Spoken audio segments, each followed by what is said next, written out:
How you guys all doing? Welcome back to the GSMC Chip Shot Football Podcast, brought to you by the GSMC Sports Network. I'm your host, Manny Maradiaga, live today on Wednesday, July 26th. I knew I was going to say July 26th. That was my sister's birthday, if any of you guys were wondering, but June 26th is today's date, and I come with you with some more stories around the NFL to talk about today, some updates on some quarterback battles, some more off-season grades, and to start off with Tua Tagovailoa, with where he stands on his contract negotiations. The reports say that the Dolphins and Tua are struggling to find a middle ground as of right now.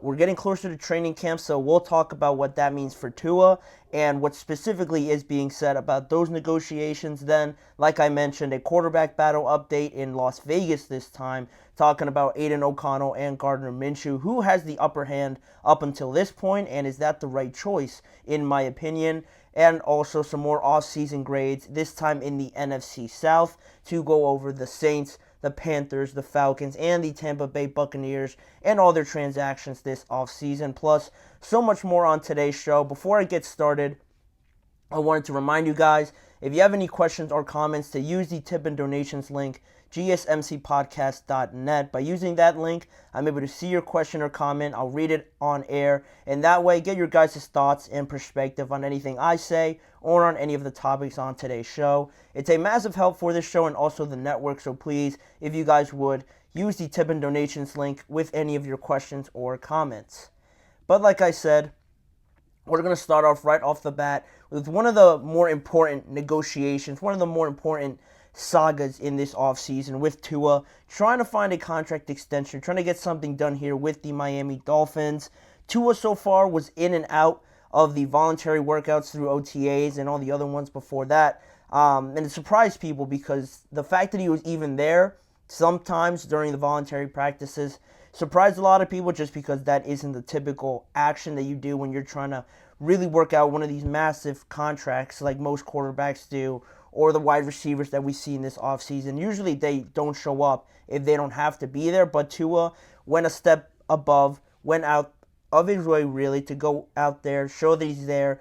I think that was a good sign for him. I think that was a good action that he did, but now he is trying to get, compensated for that. Not only just those actions, but obviously what he did during the regular season, and also during mandatory minicamp now, where he was obviously there being a mandatory part of the offseason. You had Tua's response that I thought was very interesting to what he responded to a contract question that he was asked during mandatory minicamp, where he basically said that the market is the market. When somebody asked him about those negotiations, that's all he said. The market is the market.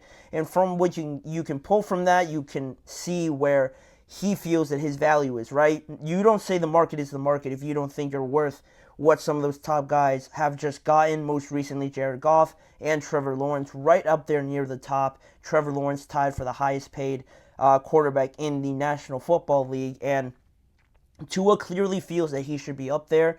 And not only is his response really interesting from what he said about the contract negotiations, but what Jeff Darlington, a analyst, a insider, NFL insider for ESPN, I thought it was really interesting what he said on Tuesday about this contract situation, sort of updating us a little bit more of what's going on, where is the holdup a little bit between the Dolphins and Tua. And to what he said, I wanted to have it up here for you guys so you guys could see it as I also read on with it. He said on Tuesday that the complicated part of this is that the Dolphins can point at that Jared Goff deal and say, we're not the Detroit Lions, we're not making that decision. But when Trevor Lawrence then leapfrogs it, you got a situation because right now the Dolphins are not offering the contract that is the market value based on those other deals that were done. And that's the crucial part, right? The last bit of that, where he says the Dolphins are not offering the contract that is the market value at this point. And you can see why Tua might feel a way about that, why the negotiations might be stalling if Tua really feels that he is valued at that high. Because if you look at Tua, just based on what he's done, an early MVP candidate this past season for how well the Dolphins were playing, for how well he was doing personally, and then also leading the NFL in passing after the regular season. Trevor Lawrence hasn't really ever done that. He hasn't taken that next step to being a stat leader or being in MVP talks or something like that. Tua has the upper hand over that, and basically outside of that, they've had similar playoff success. I guess you could put Trevor Lawrence a step ahead just because he won a playoff game, but it doesn't really move the needle too much in my opinion. So you have that aspect of it, comparing yourself if you're Tua to Trevor Lawrence. He got so much money. How could he not think he's worth that if they're really producing the same amount of stats production out there on the field? And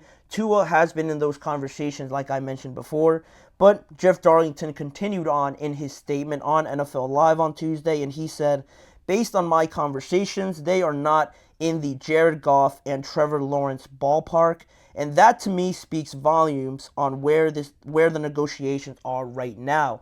And I would have to agree with Jeff Darlington. It tells you a lot of not only where the negotiations are, but where the Dolphins sort of feel that their cap, their limit is with Tua, if that makes sense. If they're really not valuing him at that much, and that is fair because obviously that's a lot of money, but if they don't feel that he's worth it, there are certainly some doubts, and those doubts creep in because of the health issues, the health concerns that Tua has been prominent to have pop up here and there. Most recently, a couple years ago with the concussions and just getting hurt, coming into college with some injury problems. You can see why that's a major concern. I'm a very big proponent of availability is the best ability. Availability is the best ability for these NFL players because you can't say anything, you can't argue anything, you can't have anything to leverage if you're just not out there playing. That's your biggest contribution that you can have. Whether you're an A-plus player, whether you're an elite player, comparing yourself to any of these other guys, if you're not out there, you serve no purpose to the team because they are investing so much money in you. So you can understand where the Dolphins are still hesitant on that point, but I'm going to get to that a little bit more in just a few seconds. But I wanted to continue on here with some more sources that say that Miami plan to make Tua a final pre-camp offer that'll be significantly more than what this last year is supposed to earn Tua Tagovailoa, which is around $23 million for this last year that he's on his rookie deal. And then their last offer potentially before training camp starts will be significantly more than that, but it won't be at that market value at $53 million, which is what Jared Goff got and what Trevor Lawrence got. And now to touch back on that point about the health and talk more about where I stand with this, I think this situation is similar to Brandon Ayuk because Ayuk values himself at $30 million per year, maybe a little bit more, give or take $1 million or so from 30 million per year. That's where he values himself at, but the Niners are sort of hesitant. They're at more of a $27, $28, $26 million per year, and they have a disagreement there. It's the same thing I feel like with the Miami Dolphins and Tua. And back to the injuries, pointing to the idea that Tua is fragile. He has this fragility about him, and that's almost, I want to say, unfair to just hold that over Tua's head that we're not going to give him this money because there is a chance he could get hurt. You can say that about anybody, but obviously with Tua, it has popped up more frequently, so you can base that off of that. But at the same time, if that's the only thing that's holding the Dolphins back, that is sort of being held over Tua's head of an indictment against him, I'm not really too bought in on just that idea that, oh, he's going to get hurt eventually, we can't give him this much money. Because what he's done on the field, the production, what sort of relationships he's built with the receivers, and how this offense is almost built around him with Mike McDaniel and bringing his system in there, fitting in with Tua's skill set. I think it's all too good. They're in a very good spot right now where you don't really want to risk it because in the negotiation part of the NFL, in the just team building, chemistry part of this all, the quarterback spot obviously is the most important. And are the Dolphins really that confident to hold this over to his head for that long and maybe run the risk of moving on from him? You have the idea of maybe Dak doesn't re-sign with the Cowboys so he could be available next offseason. That could be a viable option, but if he hits the free agent market, it just becomes a bidding war, and there's no guarantee that the Dolphins will win that bidding war when maybe other teams who have a lot more cap, like the Patriots, the Commanders, obviously they just drafted quarterbacks, but you get the idea of what I'm trying to say. There's other teams out there that might have more cap than the Dolphins, and they could just throw a ton of money at Dak, and there's no guarantee you can get a quarterback of the level of Dak or even of Tua if you decide to move on from him. I'm not saying that fear should just be the only thing, but I think they might have to just give in a little bit to this negotiation part with Tua, especially because I question their confidence in Tua not being able to shake the injury problems. Are they so dead set that Tua's just always going to be hurt? There's always going to be a massive risk that he's going to be hurt. Maybe that could definitely improve. That's not something that always follows a player. Obviously, making the transition from college to the NFL is going to be hard, and he has struggled with that injury-wise, but are they 100% convinced that he's not going to shake those problems? That's one question I ask about the Dolphins, and also, are they confident about finding another quarterback that easy? Because they're in a win-now mode with how good this team is right now. To just take away the quarterback and try to find a new one, that could be very capitulating for a team competing in a very competitive AFC. And I'm not saying definitively give him $55 million. I wouldn't have given Jared Goff probably. He's one that I could have seen 50-something, 53 like he got. I could have accepted that, but I wouldn't have given Trevor Lawrence that much money. Tua, probably not yet at this point, just off of one good year, one healthy year. I probably wouldn't give him 55. I'm not giving Jordan Love 55, and I'd probably, if I'm the Dallas Cowboys, not giving Dak $55 million either. If there's another team and they're in a win-now mode, that's a different story. But with each of these teams, I'm not giving any of those quarterbacks $55 million. And the Jaguars really screwed this up for everybody because Trevor did not deserve that. And they're almost falling in the same category that I'm trying to explain here with they have this quarterback in place. I talked about this a few episodes ago, the fear of losing this quarterback, and it does apply. It's definitely a viable reason to pay your quarterback.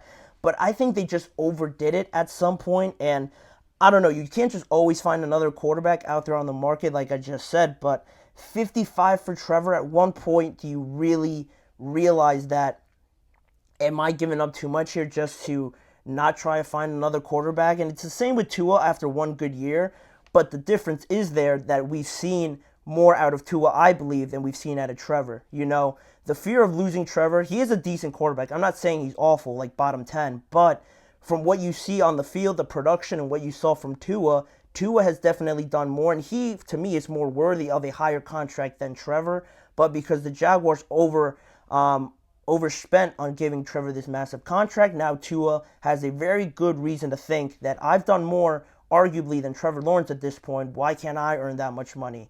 And I think that's a good idea. I'm not trying to convince anybody that he deserves that, but I'm just trying to clear up the idea of understanding where Tua is coming from to want that much money.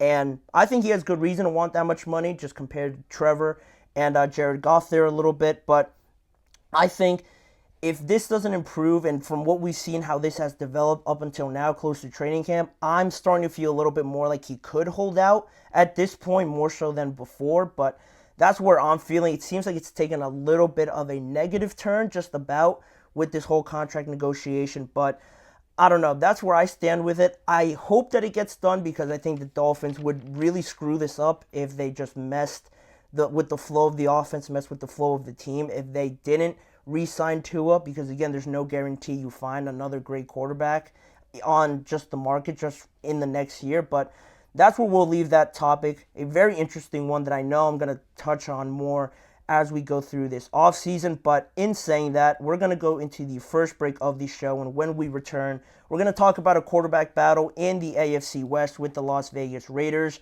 Aiden O'Connell against Gardner Minshew. Aiden O'Connell has the upper hand as of right now. Is that the way that the Raiders should go, or should Gardner Minshew really have a more consideration as the starting quarterback? So more into that topic when we return. You're listening to the GSMC Chip Shot Football Podcast.